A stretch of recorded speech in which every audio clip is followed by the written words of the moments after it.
Katt Williams. So Katt Williams shook the internet this past week.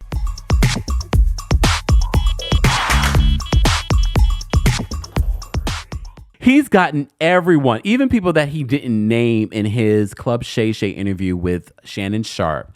He's had everyone responding to him. Ludacris came out with a diss track. All right. Tiffany Haddish came out with a statement. All right, let's just cover that. So Tiffany Haddish was mentioned in this interview.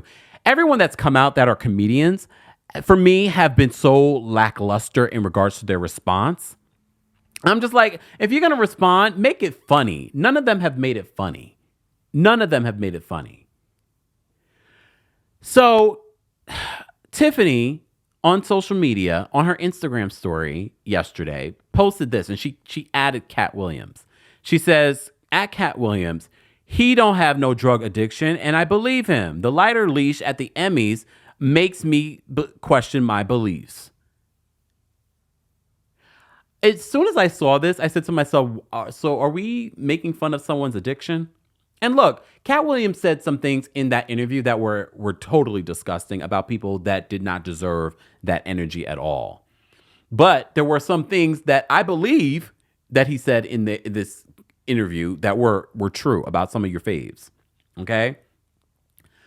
But this, especially when she was recently arrested for a DUI, and you know, people have been really nasty and cruel to Tiffany Haddish in regards to her possibly having an issue with alcohol. I just feel like making fun of someone's addiction or calling it out on social media, I also don't think what he said about Tiffany Haddish was that bad in comparison to some of the other things. Exactly. Joyce saying something says, he smokes trees. Yeah, he talks about that in the interview too. For me, this didn't land the way that she thought it was going to land. Which is another reason why people say that you're not funny, Tiffany. I don't think that. I think Tiffany is funny. But a lot of people were saying she's not. But everyone has been coming out with their response, even people that were not mentioned. Well, Steve Harvey, look, Steve Harvey has now responded. Look, let me play the clip for you. Steve Harvey here. Yeah. You thought I was going to run, huh? Y'all wondering, where's Steve Harvey? I know people been waiting on my response to what Katt Williams done said on Club Shay Shay. I was on Club Shay Shay before Katt Williams. See, the reason why it took so long, I had to pray to God to give me the strength not to get mad. God talked to me every day, every damn day. I've been in this business a long time, boy. See, you done messed up with the wrong one.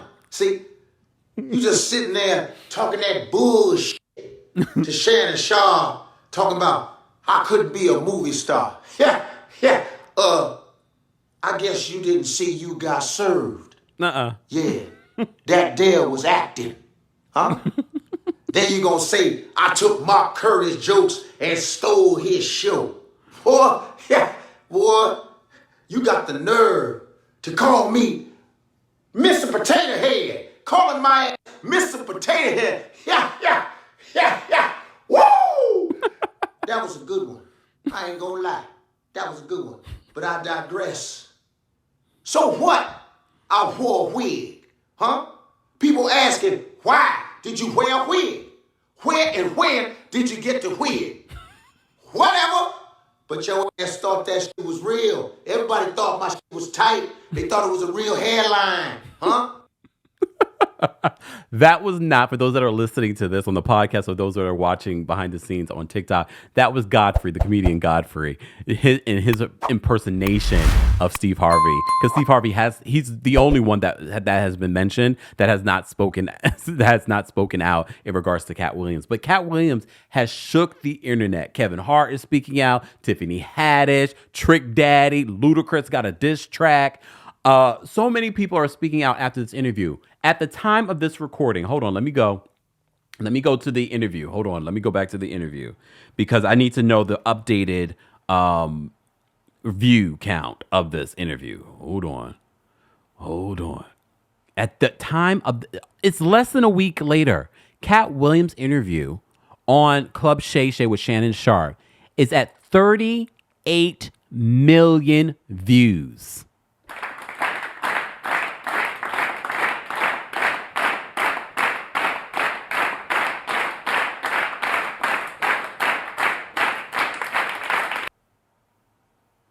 Okay. 38 million. You wish any of these comedians that he mentioned wishes that an interview with them would get that amount of views in less than a week. In less than 24 hours, it had multiple million views. In less than a week. And look, I know a lot of people are saying, well, I hope that interview did something for him because it burned all kind of bridges with Hollywood and people, the elites in Hollywood. He has never run with the elites at this point in his life and his career, and that has not hurt him money-wise. If anything, this just helped promote his new tour. And a lot of people are now going to go see Katt Williams just based off of this interview. And people that probably wouldn't have gotten a ticket before, they're like, you know what, this man is hella funny. Look, he's actually funny. And you know, in that interview, he called out a lot of people, including Cedric the Entertainer and Steve Harvey, for stealing jokes. And there was one particular joke that I saw on social media that they showed video proof of Katt Williams telling this joke and then Steve Harvey telling the joke later. And I have to tell you, in watching both clips, the delivery that Katt gives is a lot more funnier than Steve Harvey's version of it. All right? This is a great question. Joe Mendoza says, how does 38 million views translate to money for Club Shay Shay for the YouTube channel? Well, here's the thing. If the video wasn't flagged with limited ads, meaning that the ad revenue, you're not going to get a lot of ad revenue from it, it could potentially make a decent amount of money. Even if it has limited ads, you can make a little bit of money off of it. But I'm thinking based off of everything that Katt Williams said in this interview, it probably does have limited ads. If it didn't, it would be a lot of money. It would be a lot of money and ad revenue. But like I said, in regards for Katt Williams and what he's potentially going to make from a tour on this, priceless. He's going to be rich. And he's been rich.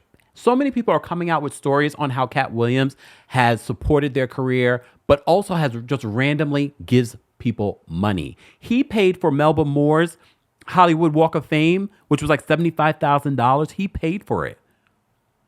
He probably doesn't even know Melba Moore like that, meaning like they're not friends that I know of. But he does that. And recently on the Sherri Shepherd show, she talks about that as well. Let me play that clip. You know, this is another thing that a lot of people don't know about you, Katt. You are one of the most generous people that I know. No, you are. No. So we're not even going to argue about that because you will send people money. They don't even expect it. Well, I'm not talking about the ones who do expect. I'm talking about the ones that they're going through a hard time and you've given them places to live. You send them money. You've gotten them homes. You've given people cars who need it. You don't blast it out. Look, where does this generosity come from? I don't want to sound facetious, but it's not really generosity. I appreciate a formula, and I understand formulas, and I understand that if something works, you keep working it. And so I learned early on that the universe has a banking system, and that it is imperative that you put deposits in on a regular basis. To me, when I saw this on Instagram, I was like, you know what? That's deep. That's deep. And he's been doing this for years. I've heard stories about him doing this for years, of just randomly sending people to give cash to other comedians and things like that. So all those stories are coming out now in regards to some of the people that have experienced this with Katt Williams. NYCMP, thank you so much for the super chat. NYCMP says, watch twice and laugh both times. Okay? Thank you so much for the super chat. We appreciate the support.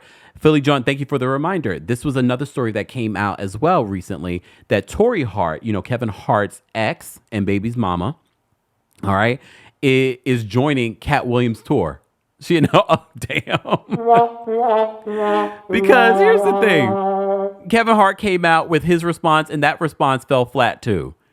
At least if you guys are going to respond, make it funny. None of them have made it funny. Because even with Katt coming at them with some harsh truths, he also made it funny. Do I believe everything that Katt said in this interview as true? No. But I think that's also intentional. He also said that he read how many books? How many books in a year when he was like, how old? Like, I don't believe that. I don't believe that. Do I think that he's a genius in his own right? I do. And I think he also gets it when it comes to universal laws, like the clip that I just showed you. All right, Katt, we see you. Come on now.